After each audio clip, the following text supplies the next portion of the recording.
dedicated to each and every one of you who appreciate a great glass of wine. You know what I mean? It's Monday.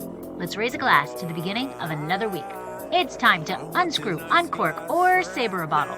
And let's begin exploring the wine glass. Today, we return to Winephabet Street, where the letter of the day is U for Ugni Blanc. Ugni Blanc is also known as Trebbiano, an Italian wine grape, and one of the most widely planted grape varieties in the world. Its high acidity makes it an important component of cognac. And I got to sit down with Eric Forget, cellar master, and Julien Botel, vineyard manager for Hein Cognac. Thank you to Hein Cognac for sponsoring this episode. Wine. Hey everybody, I'm Lori Budd, a UC Davis winemaking program, someday service, champagne specialist, and WSET Level 2 graduate. You can find Exploring the Wine Glass on all the socials, as well as your favorite podcast catchers. If you haven't subscribed yet, now's the perfect time to swipe, subscribe, rate, and review. I promise I'll never tell you what to drink, but I'll always share what's in my glass. No.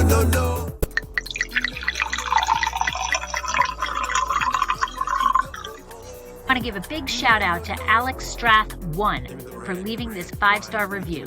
Lori is the bomb.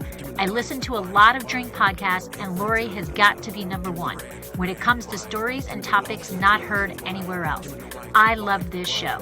Thank you, Alex Strath1, for listening and for leaving this fantastic review. This truly is the best way to show support for the podcast and to help other wine lovers find Exploring the Wine Glass.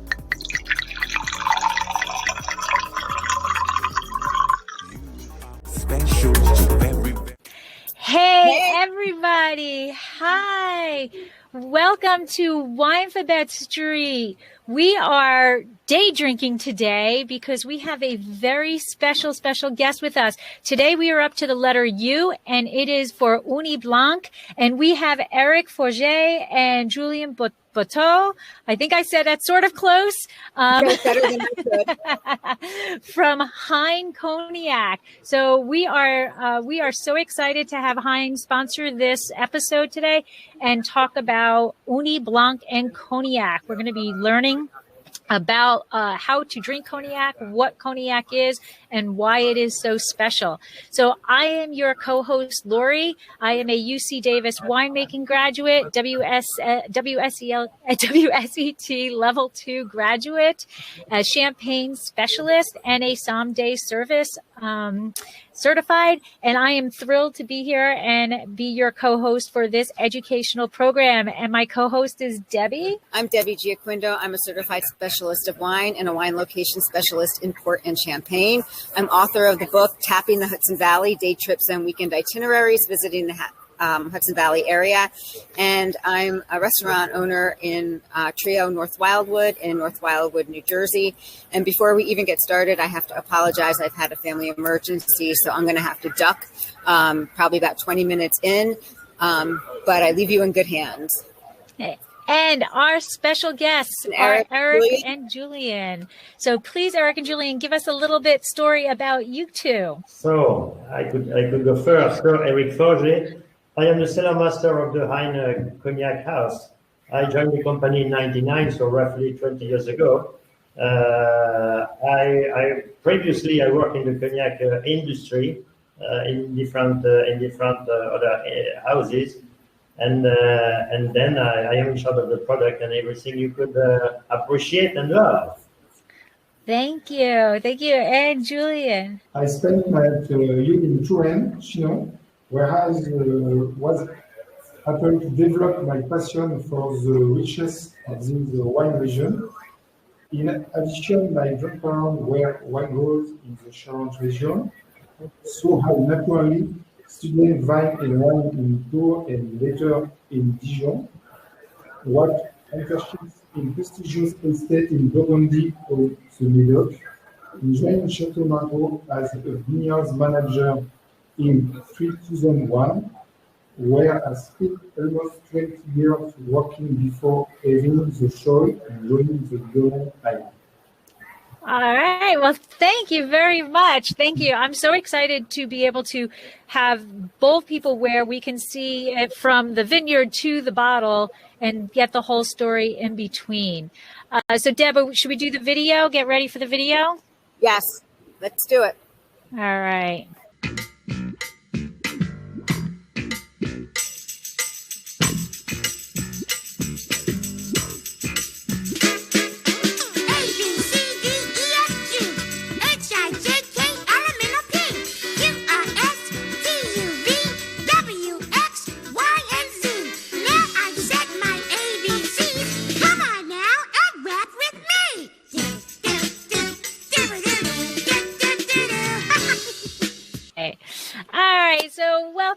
Welcome to Winephabet Street, where the letter of the day is U, and it is Ugni Blanc, and we are being sponsored by Hein Cognac.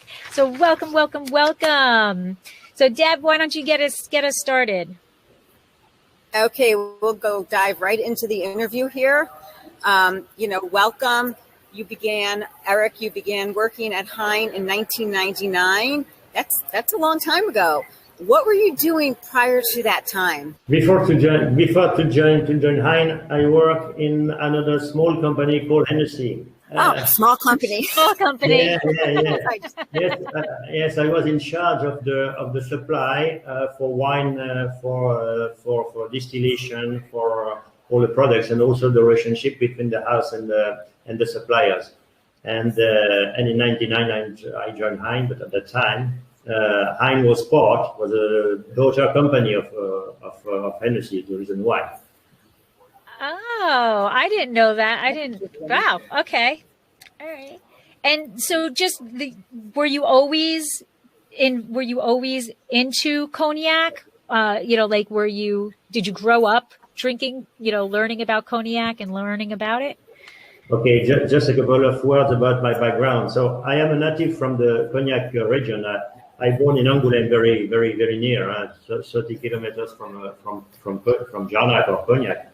Then I follow, and I am enologist graduate from Champagne. I have heard that some are specialists about the Champagne, so I learned in Champagne. So I love also the bubbles anyway, of course. And I was obliged to do my military service at that time. I did it in Germany, and previously. My goal was to join Australia to run a winery there, but the job was over when I finished my military service, and I get an offer to come back in the cognac area. Is the reason why I started in the cognac. So I only work in the cognac as a professional after my studies, before definitely.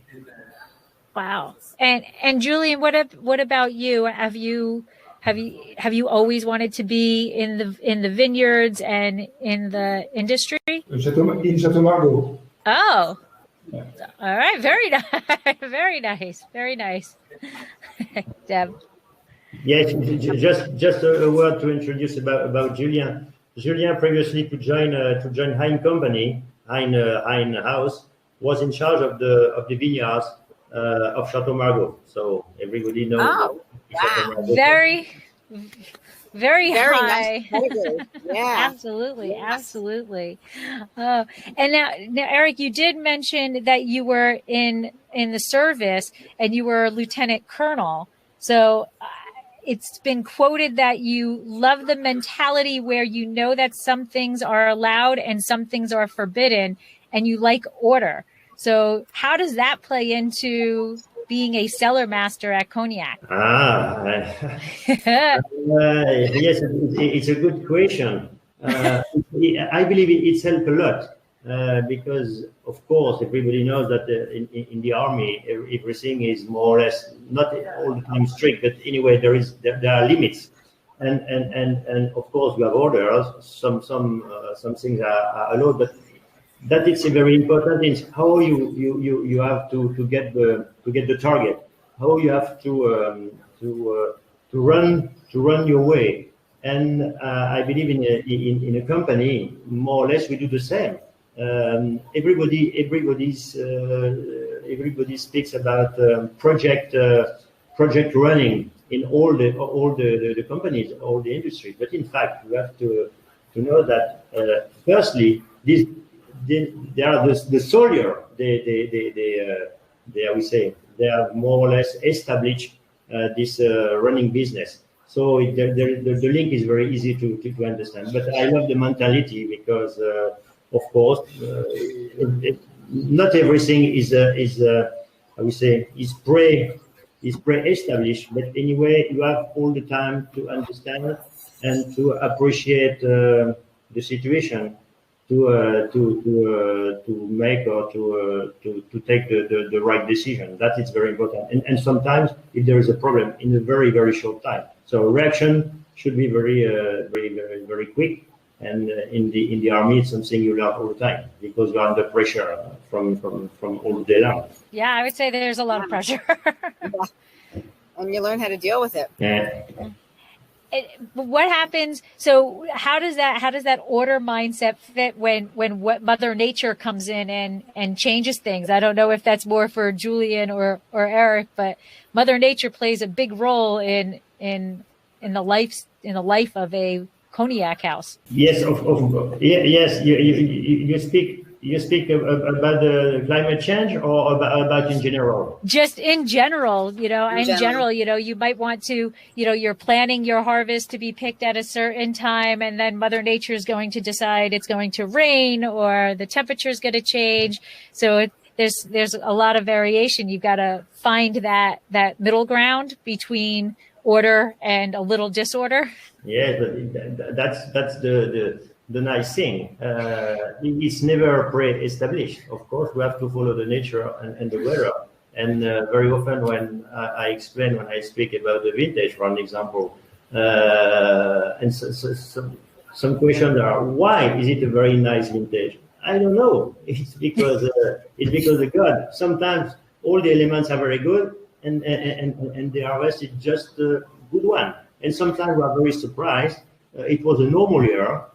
I'm speaking about the rain, the sun, and everything, temperature. And even if everything is just normal, the vintage could be great. So that's part of mystery. So, of course, we have to follow orders or lines, but sometimes we are also to play with the nature. So it's never fixed. So we have to play with, of course. I love it. Because, Eric, you were born in nearby, and I can't pronounce Angoulême. Yes. And you grew up so close to cognac. Was it always your goal to be a cellar master in cognac? No. My goal first was to become enologist. True. And then with the enology, you could work worldwide. It could be in Chile, like in France or in Germany or in US. And then I was very interested, of course, to make something abroad, and it was Austria for me. So my goal wasn't to come back to get a job. The opportunity and the offer was that, okay, I become cellar master now in the cognac region. But at the beginning, it was to work in the wine industry or in the spirit industry. Yes, that's true. But to work in the cognac product, no, it's just by chance, more or less. Of course, I'm quite happy. There is no problem. My family is here, but it wasn't the goal when you are 23 or 24. You have only one idea in your head. It's to go somewhere and to travel. So my goal wasn't to come back. And now just for our listeners, and honestly for me also, because I will be the first to admit that I am very new to cognac. I think the only cognac I've actually had was in the WSET class. So can you just give us a little background on cognac, where it's located? Because cognac gets its name from the village that it is made. So can you give us a little bit background of where it is and a little bit of the history of that region? So where it is situated? It is situated in the west part of France, very near from the ocean, 60 kilometers, so for 35 miles more or less, so quite near, and 80 miles north from Bordeaux. So in the west part of France, very near from the sea and the beaches. Some people are interested to spend some nice time here. And the cognac itself, the name of the cognac, take the name of the main small town that we have here in the vineyards region. So the product take the name of the town. Just to give some elements to understand how big is the region of the cognac. In terms of vines, we have 80,000 hectares. It represents roughly 12% of the total surface of the vines in France. And to give an example, if I compare with the US, the surface represents 20% of the total American surface in terms of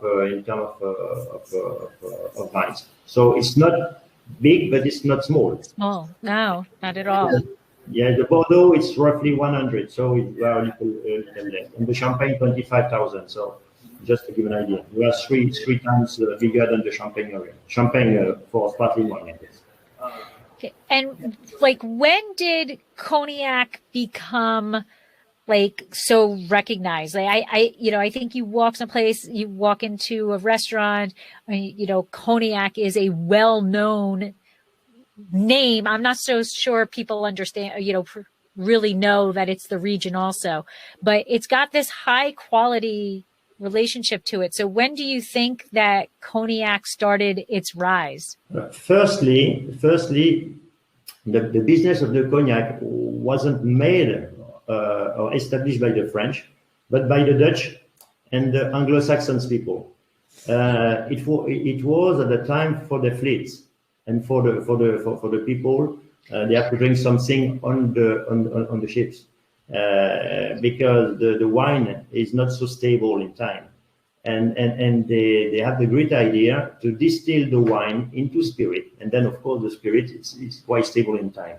So it was made by the Dutch and the Anglo-Saxon. So what did they purchase the wine, they distill the wine, and then they import in their country. It's the reason why for decades or for centuries the British they store a lot of cognac in their warehouses, in their harbors like London, Bristol, or Glasgow. So that's the beginning of the history, and then year after year or decades after decades, the people, of course, they become more and more specialists and lovers about the cognac, and they have understood that the soils and the subsoil surrounded cognac are seen as the best because originally it was more on the coast near La Rochelle, west from here, and then the surface of the vineyards migrate to the east because the soil were better and better. And to be honest, since 1 century now, it's very well established, and the cognac, because the vines they are on the best soil, the quality improved a lot, and it's the reason why the cognac is very well known and very well appreciated as a very upscale legal product now. That is the story as a summary. And there's a lot of I'm asking, are there a lot of regulations that how a cognac is made? Do you have a regulating body that determines what can and cannot be called a cognac? Yes, it's a appellation, controlled appellation, like in some countries, but very, very, very, very, I would say, very often in France for many different products, for wine, of course, for champagne, the Burgundy or something. So the cognac is the same. So it means that the vines should be in a very strict area. So the surface is restricted. The vines, the varieties, they are defined. The most important is Ugni Blanc, 98% of the surface. The rest is more or less for memory. So we have to distill. So we have vines. So you have to understand where we are. So the limit they are fixed. Then we have wine by variety. So we do white wine, and the winemaking, because it's a white wine, is more or less the same than worldwide, it's strictly the same. So we try to do our best to obtain the best wine to be distilled. Then the distillation is made in a Charente or special pot still. So we distill twice.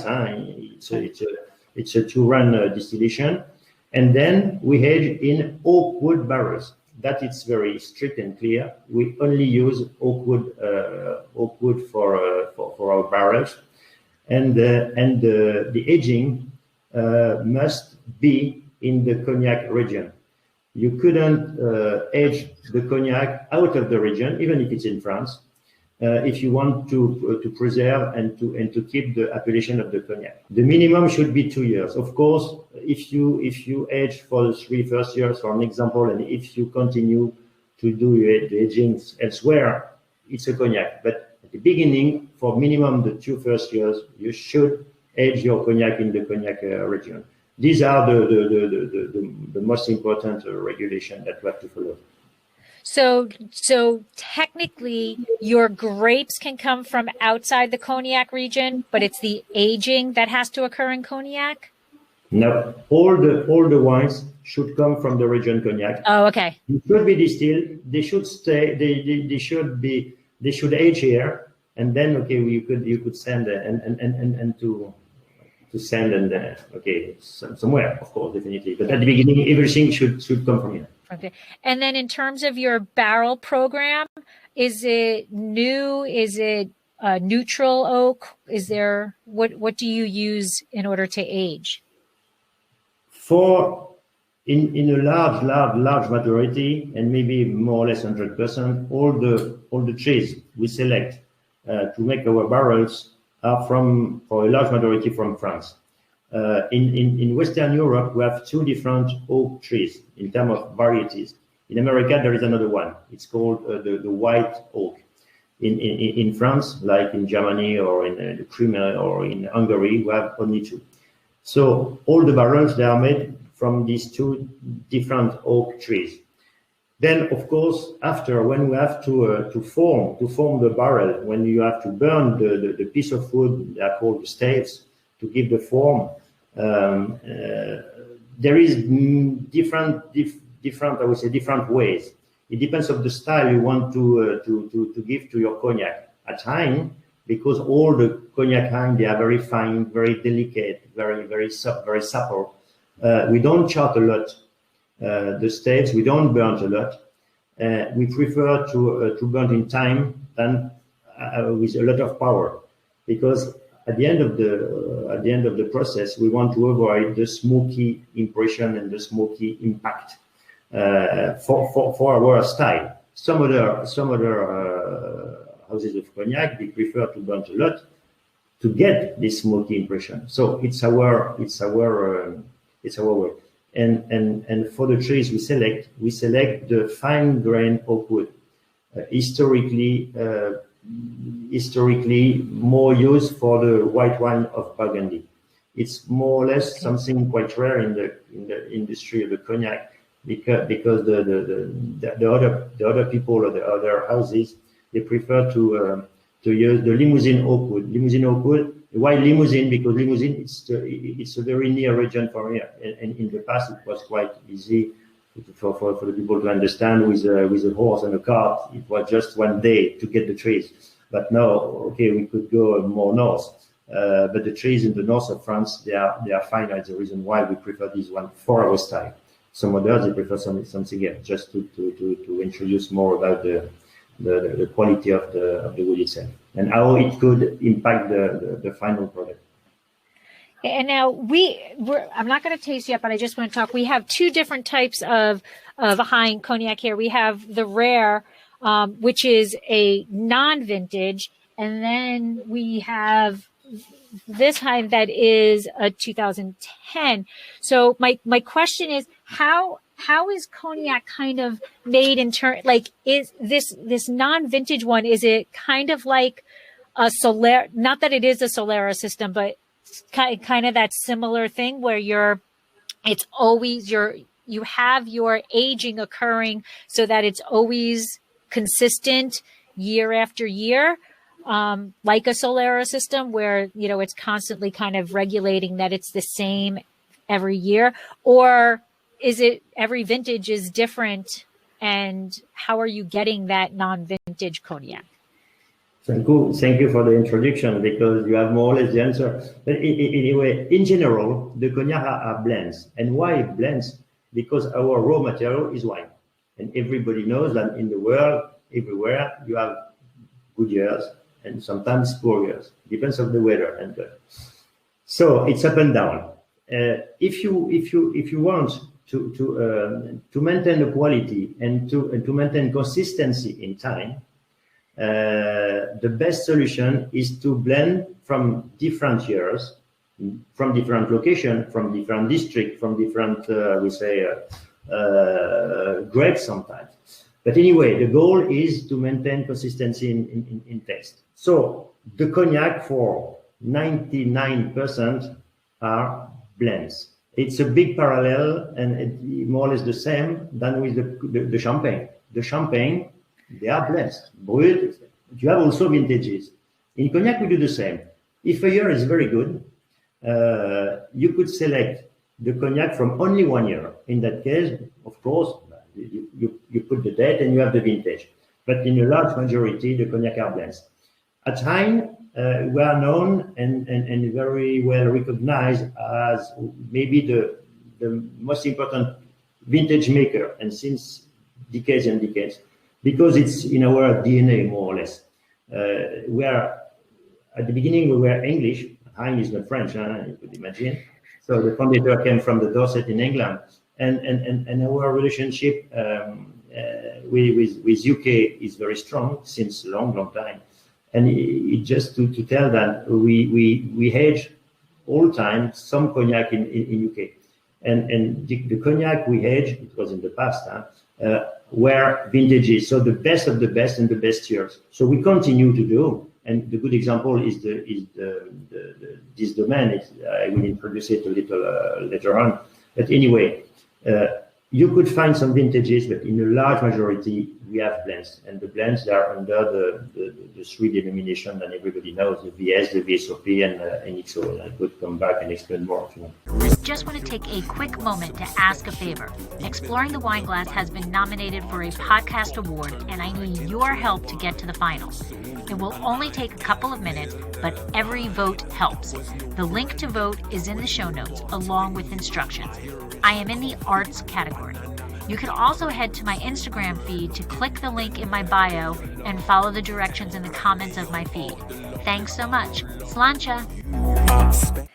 So I want to go a little bit, since this is about the letter U, I want to bring in Ugni Blanc, which is the main grape that is used in cognac. So can you tell us a little bit about Ugni Blanc, like what the grape is like, how it grows?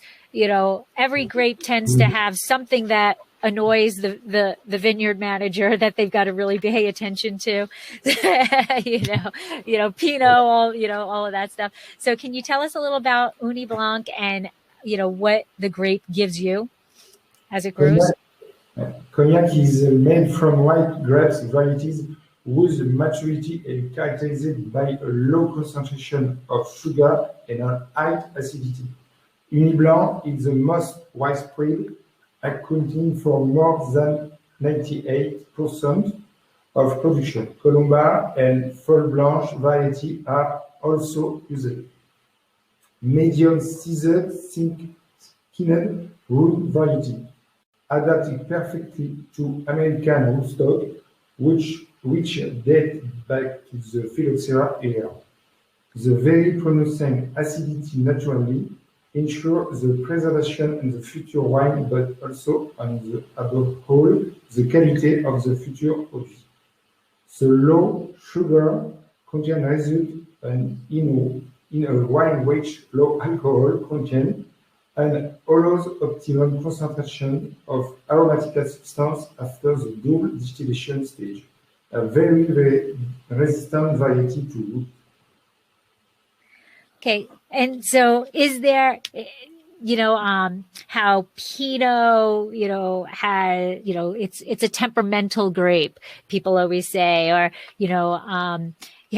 Cab Franc, we want it it's an earlier ripener compared to, you know, the Cabernet Sauvignon. Does it have anything that you need to pay attention to that you're concerned in the vineyard? Like, is it mildew prone? Is it, you know, anything like that? Or is it just a great grape to be dealing with? The most important thing, and Julien introduced it, it's very resistant to rot. Oh, okay. Resistant to rot. Okay. I mentioned that we are quite near from the ocean. So it means that we have a lot of clouds, they come from the ocean. It means a lot of rain. Rain, moisture. Rains, mushrooms. Rain, disease, mildew and oidium. So that is the most important thing we want to avoid. And it's very resistant to rot because Ugni Blanc, it's a variety which comes from Italy. The cousin of the Ugni Blanc is Trebbiano Toscano. Oh, okay. So it comes from the Toscano first. So you could imagine it's more in the south. So the maturity here is less than there in the south. So it's the reason why Julien said that it's quite acid and with low level of sugar. But it's that we need to make the best cognac because too much sugar means less acidity, and the acidity it's part of the esters, and the esters at the end of the day is the bouquet. So it's the reason why the Ugni Blanc is very well dedicated variety to make cognac. That is the history. But that is the truth. That is the truth. And being so close to the water, you have that coastal influence. Do you have the fog that sets down? No fog. We don't have fog, but we have a lot of rain. Not so much, but anyway, enough. And because it's less now the case because I would say the weather changed definitely. So when I was a child, because I come from here, from this region, it was quite often to do the harvest late of October. And you could imagine in October, it's quite late in the season, and we could have a lot of rain. And in that case, if you have a lot of rain during the harvest, when you crop, it means you could have rot. It's something we want to. It's the reason why the Ugni Blanc is very, very important. Less, it's not the case now because we start the harvest mid September, so it's less important. It's less an issue now, but it was before. Okay, and now to maintain that sugar to acid ratio that you're looking for, are you when you're walking through the vineyards and you're getting ready to harvest, are you looking for a range of bricks? Yes. You do call it brick? You don't call it bricks, do you? No, we have other, but it is the same. It is the level of sugar. So okay. We don't have the same scale, but anyway, of course, it's something we follow. We follow in our vineyards. It's the job of Julien, but we have also an organization for the cognac appellation called BNIC, who is in charge of more or less all the regulation and everything, and they have a research department. Quite high and very, very professional, and they do everything to help us, and they follow from more or less August to the end of September, and they pick some grapes everywhere, so and they could deliver the right level where we are and how we could imagine and when we have to start our harvest. So it's a good help. Basically, it is necessary. It is necessary. Wow. Okay. All right. And then, Julien, so Ugni Blanc is actually locally known by Saint-Emilion, by the name Saint-Emilion. So what is the relationship between Ugni Blanc to Saint-Emilion? Yeah, explain it is called Saint-Emilion because it is said to have come to Charente via Saint-Emilion.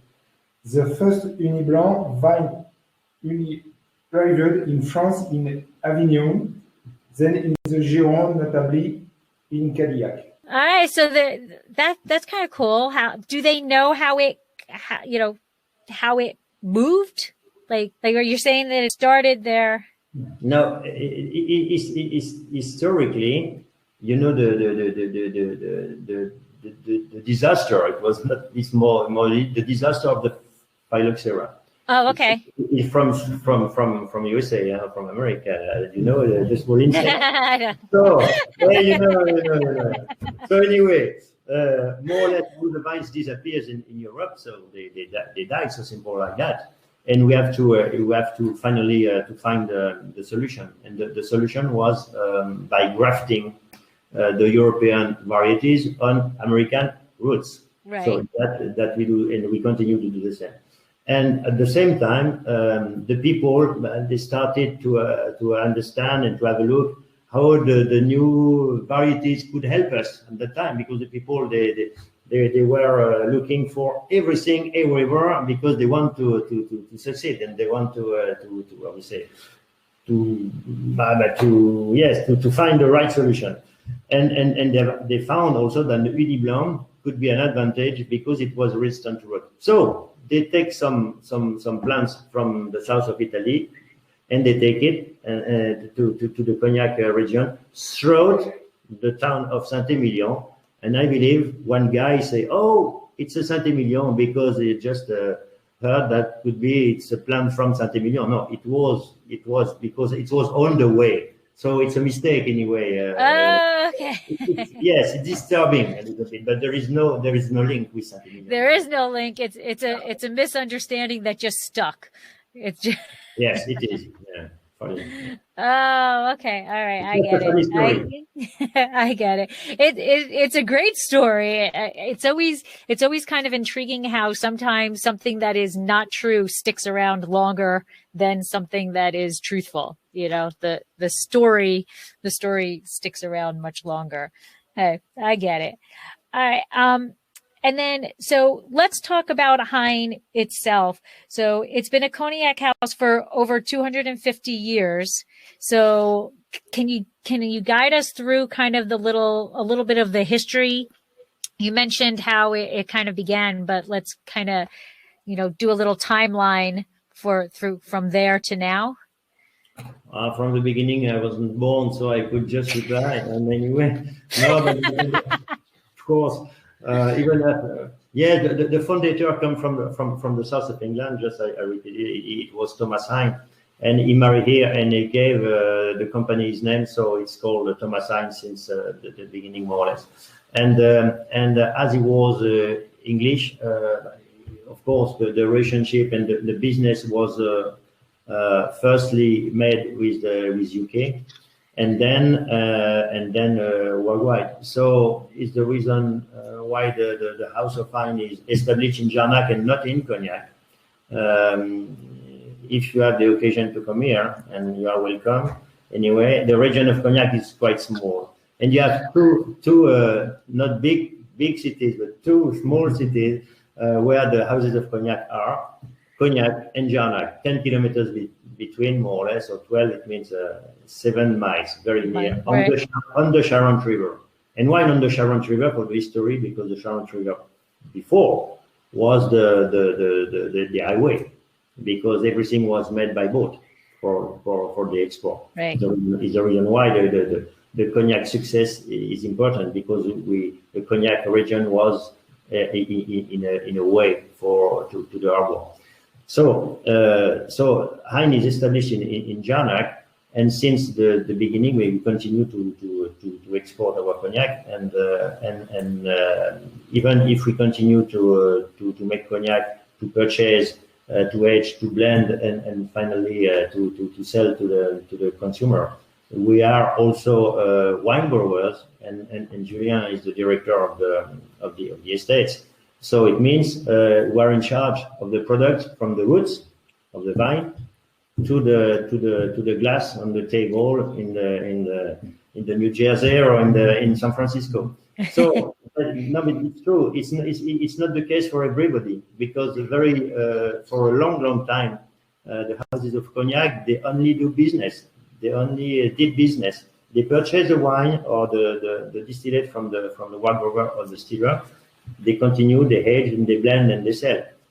Just a few companies, more or less, are able to do the whole process like us. That is very important for the quality and for the consistency in time. It means the cognac we have in our warehouses, 10 years old, 20 years old, they come from our estates, and everything is done to follow our style. That's important.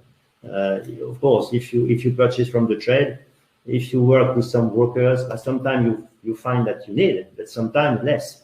So it could be difficult for the cellar master. Of course, it's the job, so I'm in charge of it in a way. You have to cook it, but it's less easy if you start to elaborate your quality first in line with your quality or quality policy. That's exactly we do at time.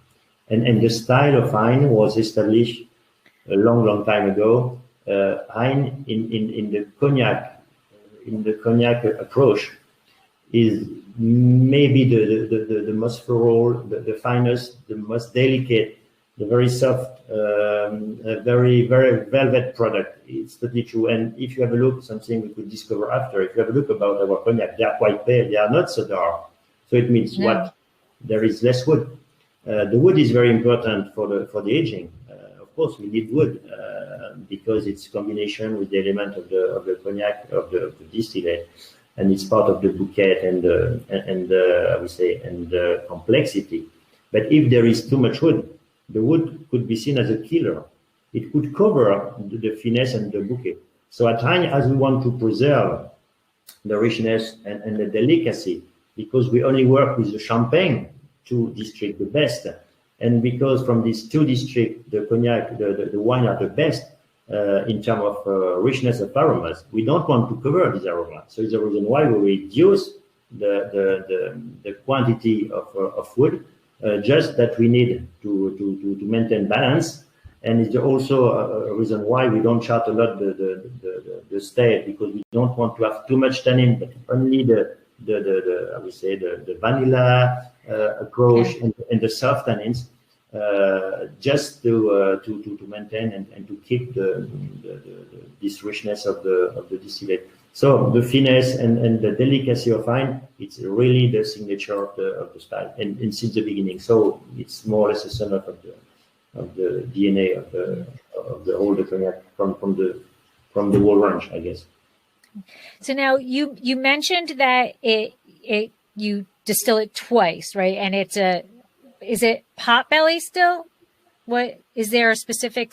It's a pot belly still that you have to use, correct? It's a copper still. It's copper still, okay. Okay, to distill worldwide, there are 2 different types. We have quite small still with like an onion style or something round, more or less, or you have a column. Right. A column for the rum, for the whiskeys, for the grain whiskey. The same for the gasoline, if you want, more or less. Just a selection of different. No, it's true. Right. And for the cognac, we only use this copper still made in this form of onion. In comparison, more or less like for the whiskey, if you take the example of the Scotch whiskey, the malt is only distilled in pot still, like that we use here, a little bigger, but the format is the same.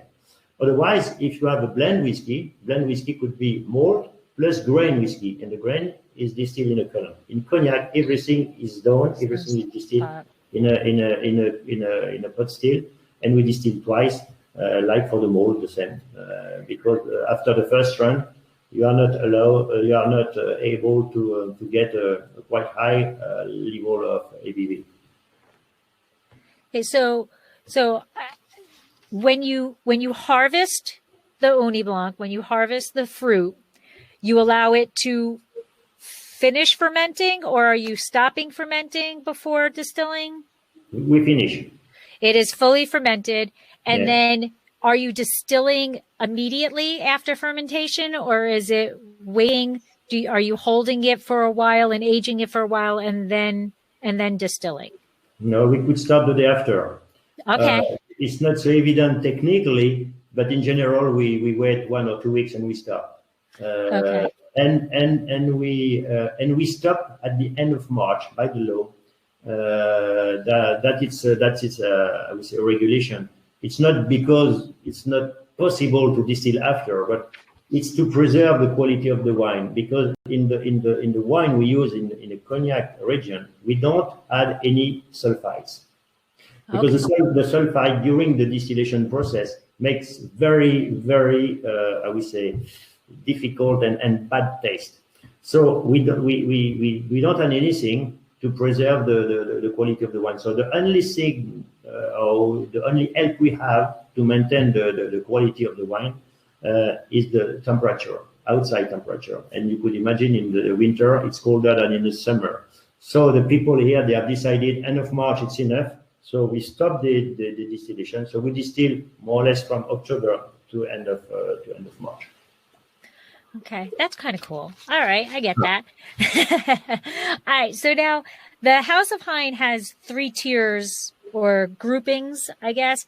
You have the great classics, the singulars, and the exceptional. So can you explain what each of those 3 tiers mean to Hein? The great classics are more or less the denomination of everybody.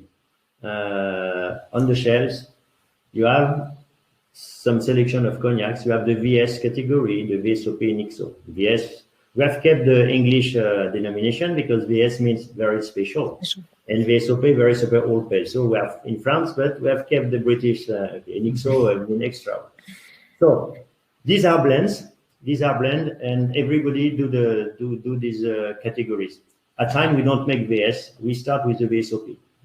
For one reason, because we only work with Grand and Petit Champagne, and Grand and Petit Champagne, they do the best wine and the best cognac, but they need more time to reach a certain maturity. So to make a VS, I mean quite young cognac with wine made from the distilled champagne is a nonsense, because there is not enough maturity to make something good. So it's the reason why we start with the VSOP. So everybody do the VSOP. At time we have the VSOP hedge behind, for example, and we have the XO and XO. Everybody. These are the main range and the normal range. Then we have something exceptional, or how you mention it. I don't use the second family. The great classics and then the singulars. The singulars. Thank you so much. The singular. Why singular? Because it's something rare. And not everybody do this such product. And one good example is the domain cognac. So it's something we have launched 10 years ago, and we started more or less 10 years ago. It was more or less my idea at the beginning. We are quite very happy and lucky to have very nice estates in Grand Champagne, in the heart of the Grand Champagne. Grand Champagne, more or less, it's 15 different communes or parishes. And among these parishes, 5 are very, very good. And one is Bonneuil.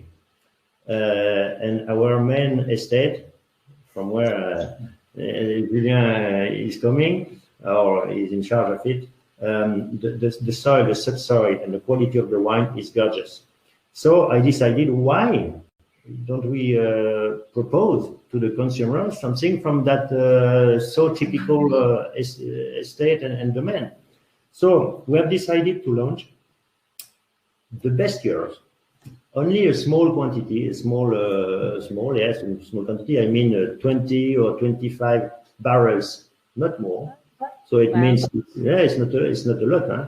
It's just a couple of thousand of bottles. It means from the same, from a unique estate. It's a single estate, single year, because we're in the best year, and the single plot. So I select the best plot every year. So it's real the example or the expression of the terroir. It's a domain product, and if I do the comparison with Chateau Margaux, every year at Chateau Margaux, they do something good, and it's the product of the combination between weather and the soil. So domain 9 is strictly the same. It's a good example. So it's a domain product, and it should be seen as a unique product, because if I have a look surrounded here, only Hein produce this such product. Wow. And it's a vintage, of course. It's a vintage. By definition, yeah. All right. Well, we're gonna get to the most fun part of this, and we're gonna taste. Yeah, good idea. So my first question is, how do you, somebody who is just coming into cognac, just trying cognac, how are you suggesting someone taste cognac? What do they do? What temperature? You know, how does somebody new to it approach? Now, I noticed that in the rare, in with this bottle, I had a very special package that also included these cute little ice things. So basically what I did was I opened it. I saw there was an H for the Hein, and then you filled it, and then I froze it. So I have ice cubes here. So do you typically drink cognac over ice cubes? It depends. It depends. Okay. It's a very good question. The question was, how do you prefer to taste it? It depends if you want to taste it, if you want to drink it first. Okay. It's not the same. No, it's a joke. No, I get it, because you can either drink wine, or you can sip wine, or you can drink wine. So I get it. I'm right there with you. The same for the opinion. No, it depends. If you want to drink it neat, the glass shape is very important. The best, if you drink it neat. Okay. The best is the okay. or the port wine glass, or the wine glass. Okay. Not the flute of the champagne, definitely. Right. If you drink it neat. Then, if you want to drink it because it's very warm and it's very hot outside, and you are in New Orleans and you have to drink it. So if you put an ice cube, of course, your glass is totally good. It's gorgeous and the right one. If you drink the cognac aged behind, and if you make a cocktail or a long drink, of course, take a bowler, take a very tall glass. There is no problem. But if you want to drink the cognac neat, and if it's a very old cognac, from the very rare cognac, aged more than 50 years, something like that, and the price is very high, of course, you don't put any we say, Coke or juice in it. So you drink it like to taste it. That's true. So in that case, the glass is very, very important to, I would say, to make the best. But otherwise, if you have an ice cube, and something I do in the summer, right? But it depends of you. It depends how you like it. The best way to appreciate it, it's like you love. It's not my idea. Maybe we don't like the same thing, but anyway, you are right. If you appreciate it, so if you appreciate I love it, it. Keep it. That's right. I tell everybody all the time, you should never let anybody tell you what you like or what you don't like. If you like it, it's a great wine. You know, if you don't like it, it could be $1,000 bottle of wine. If you don't like it, it's not a good wine to you. Good. All right. So how do you want me to try this? Because I'm going to follow what you suggest me to do. Do I dump the ice cubes? Because I have another glass here. It's still the same shape, sadly, but what are you suggesting? You have the rare and you have the Bonneuil. Right. And which one do we taste first? So there is no big issue if you no, because they are not so far in terms of I would say. Of course, they are different, but they are not so far in terms of I would say of charge of wood. That is very important. Okay. It is the woody impact. Anyway, you have all time to start with the lightest. If there is something wood or woody at the end. Right. Okay. The last. Makes sense. Anyway, both are quite light. There is no problem. So you could start with the rare. All right. I have to take the rare. So okay. The rare. I think we should start for everybody. So the rare is a blend. It's a blend of champagne, ground and petit champagne. For me personally, I have a tulip one. So it's a blend made from brown and petit champagne. It's a very, very delicate, very soft, very light and fruity cognac. Have a look again about the color. It's not so dark. No, and I have to say, I kind of in my brain, I thought cognac was dark, so I was surprised when it arrived and I looked at it. I was like, oh, this is lighter than I thought. So now, is this lighter than others because of your oak, because of your toast? Yeah, because they use more wood, or when I speak they use more wood, it means the toast. The cognac stay a longer time in new oak wood at the first, okay. During the beginning of the aging, and then they chop more and they burn more the stem when they do the form to the barrel. So anyway, this one is very, very fruity and easy to drink, and very elegant and rich in the aromas, and never aggressive. At times you don't find any cognac with aggressivity. That's our I would say touch of style. Oh, it's so. All right, so I'm going to say one of the reasons why I don't drink, I stick to wine mostly, is because lots of the spirits, lots of things like that, they burn me. And this does not at all. Thank you so much. It's our goal. It's that I try to make all the time, because very often a lot of people, and first the female, they say, I don't drink cognac because it's very harsh, it's very aggressive, it burns. At times, no. There is one reason also. It's because when we distill our wines, we distill our wines with the lees. The lees are the dead yeast and some element from the grapes and from the interior of the grapes. And these two elements, they give I would say they give some softness.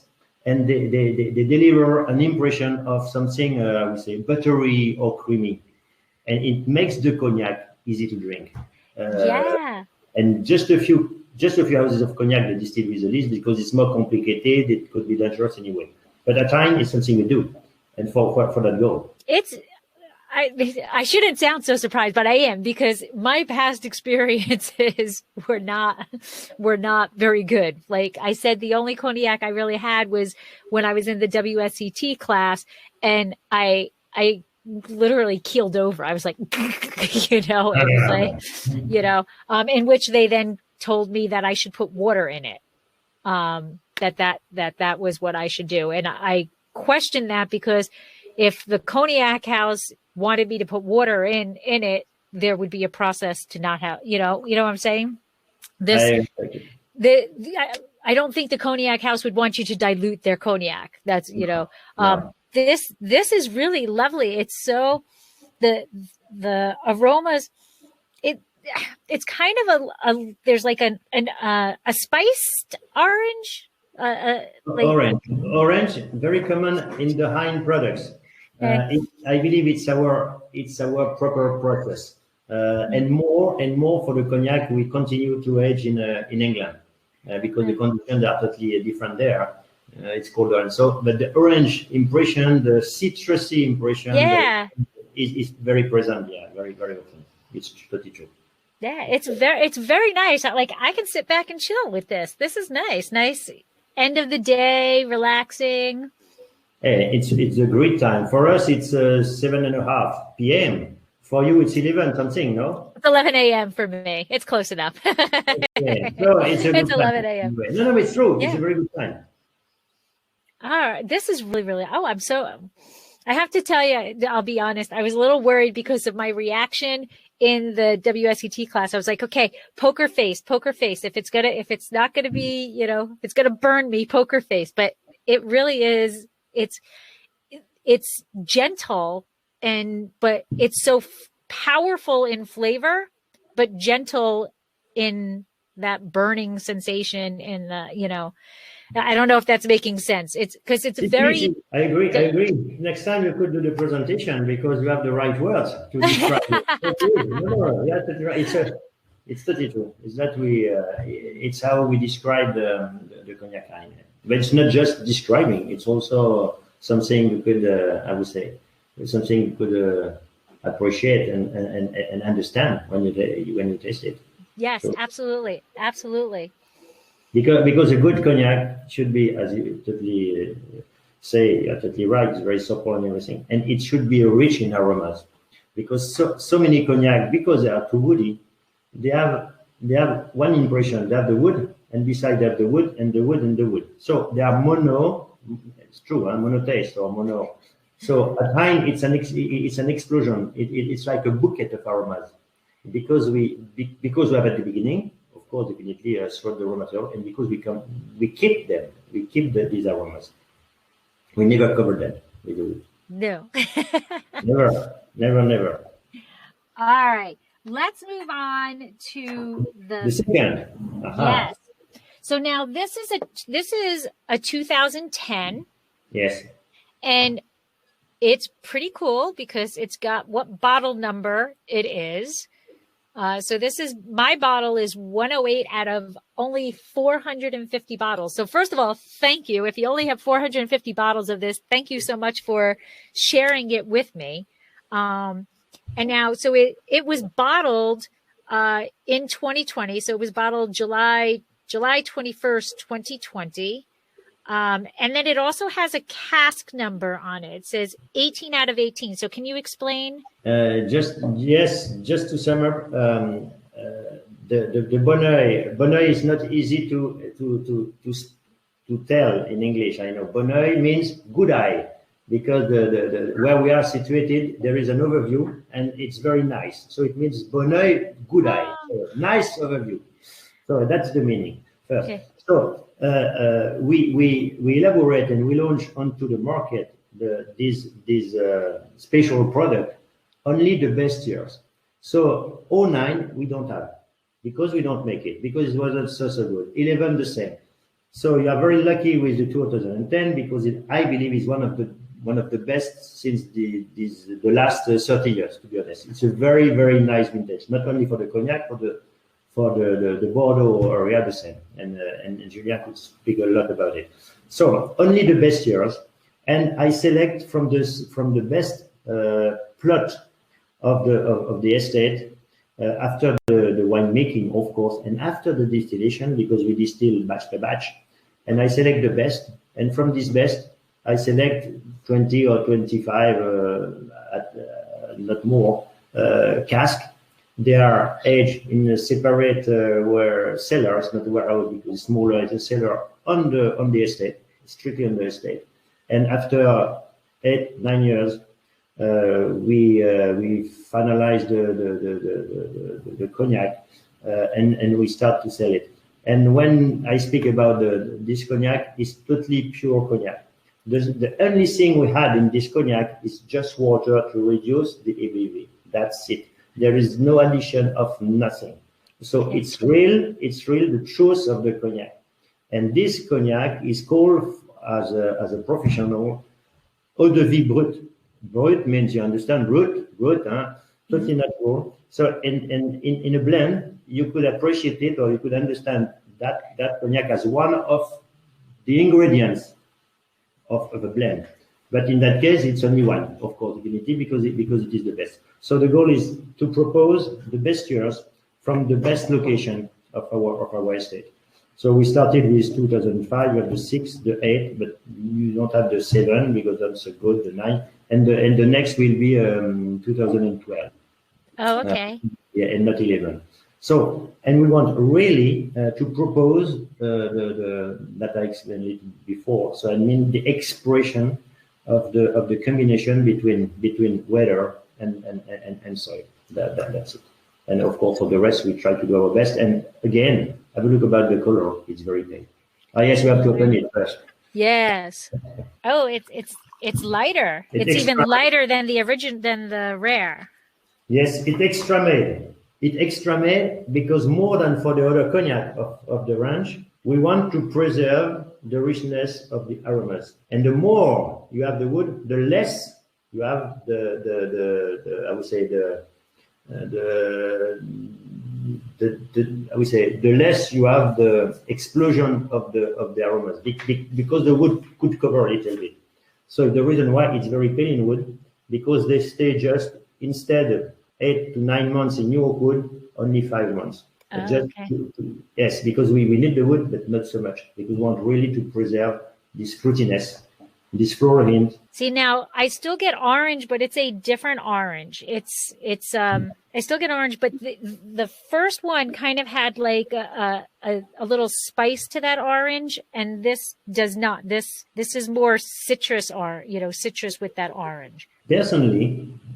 Personally, I found a little bit melon. Oh, wow. That's a whole different wine cognac. It's that the palate is, and this to me is higher acid.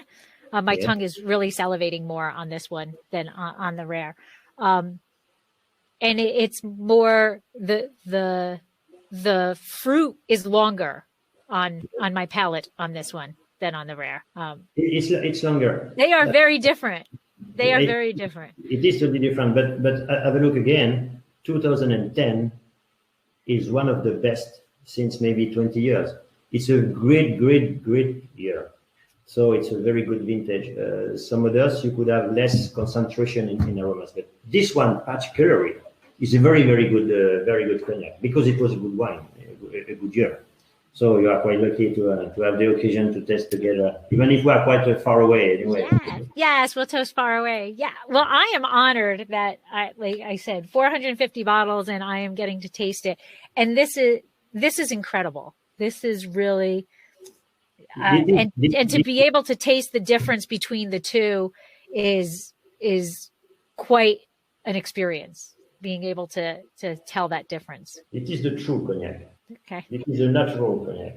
The cognac should be like that.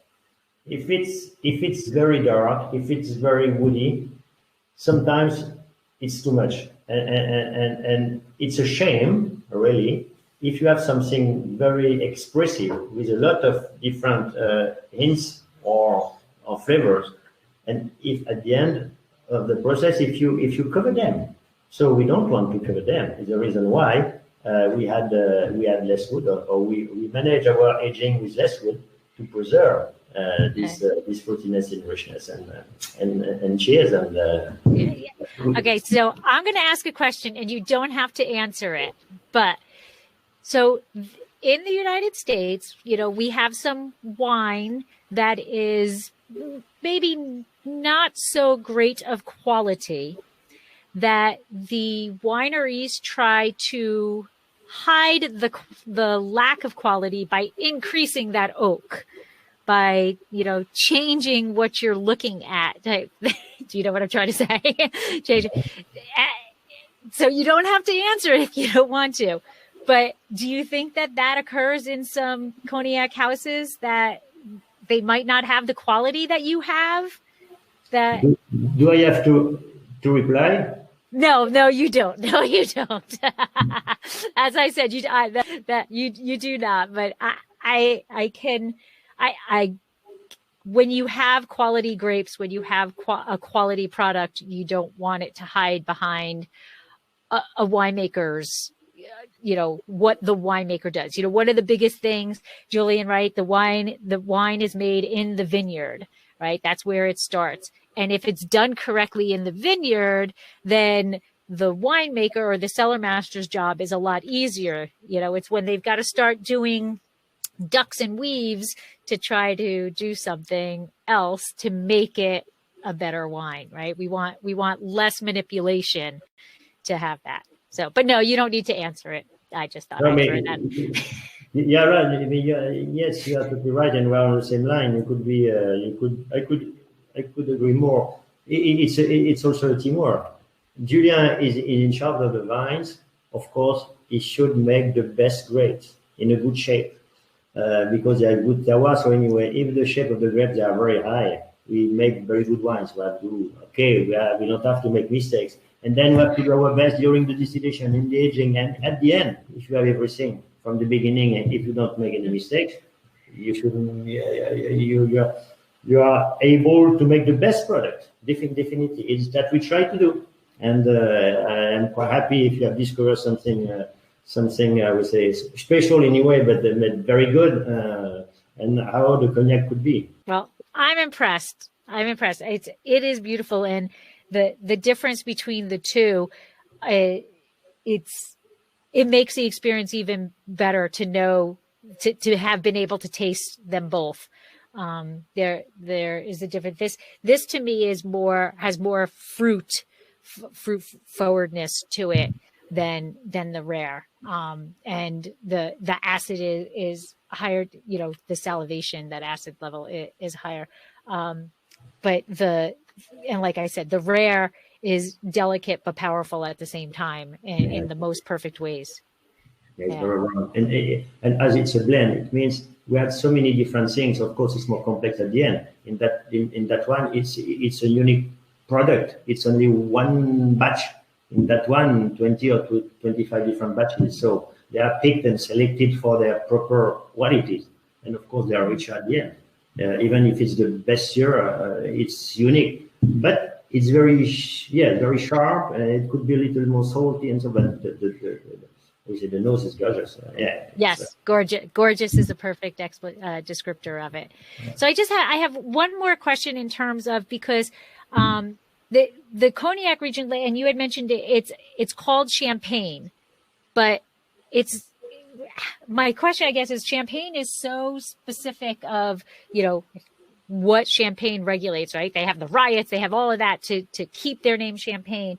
How are you allowed to put Champagne on it? It's a long history. The roots of the name Champagne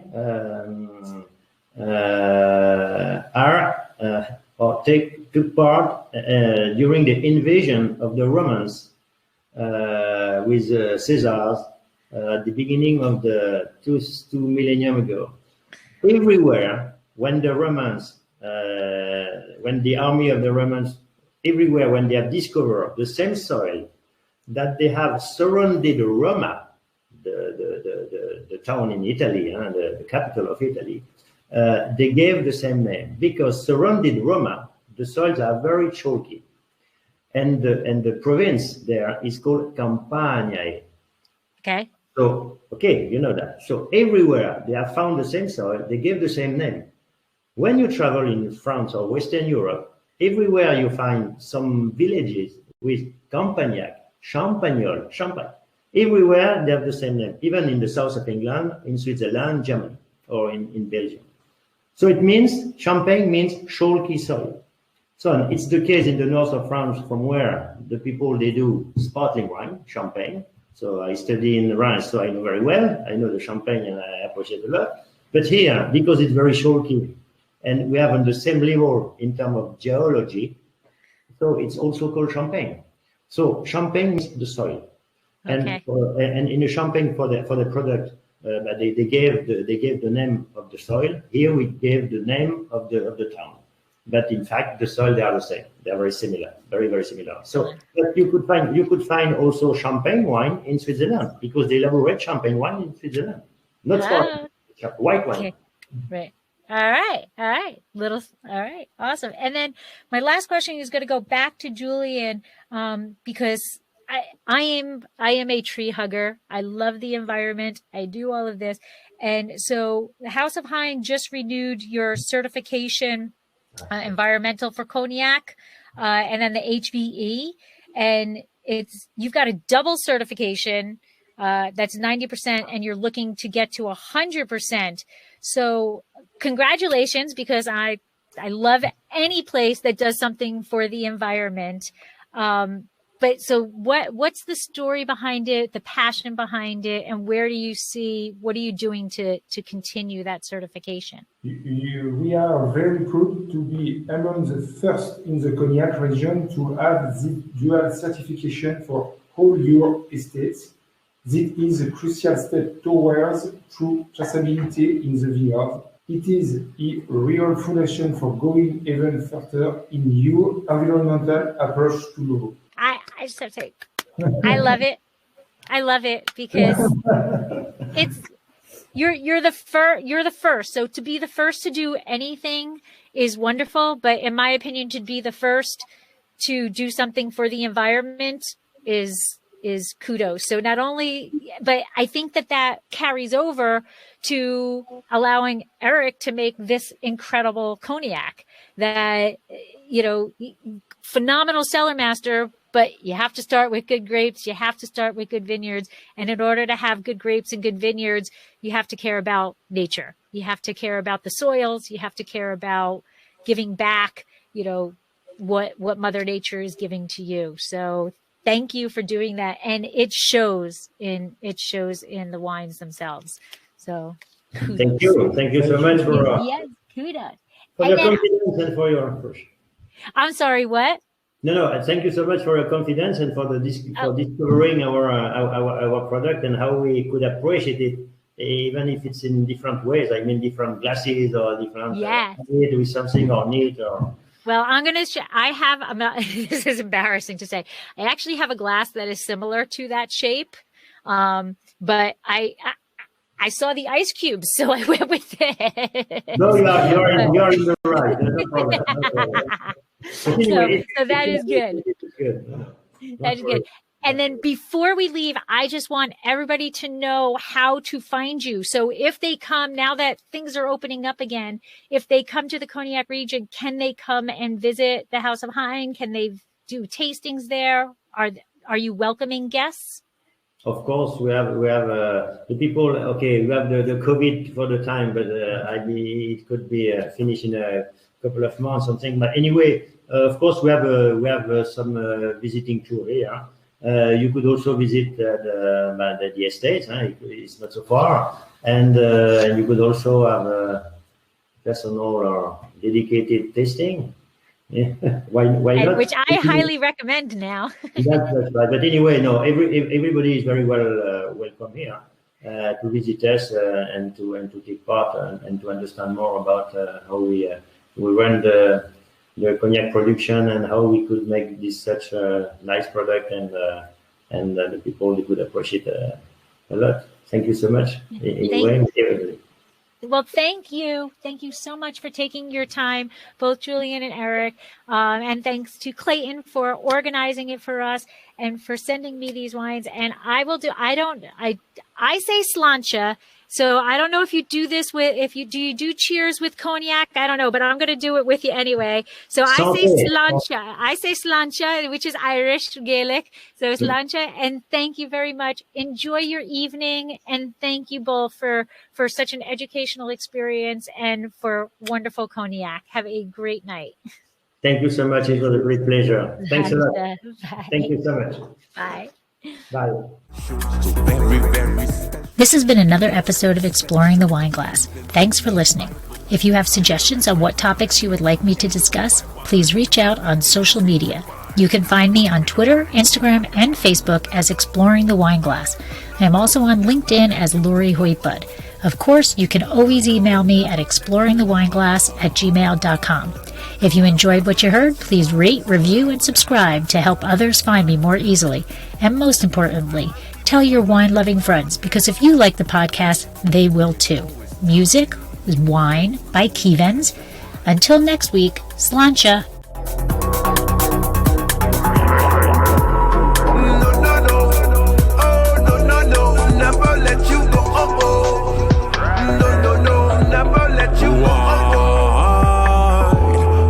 A nice glass right now.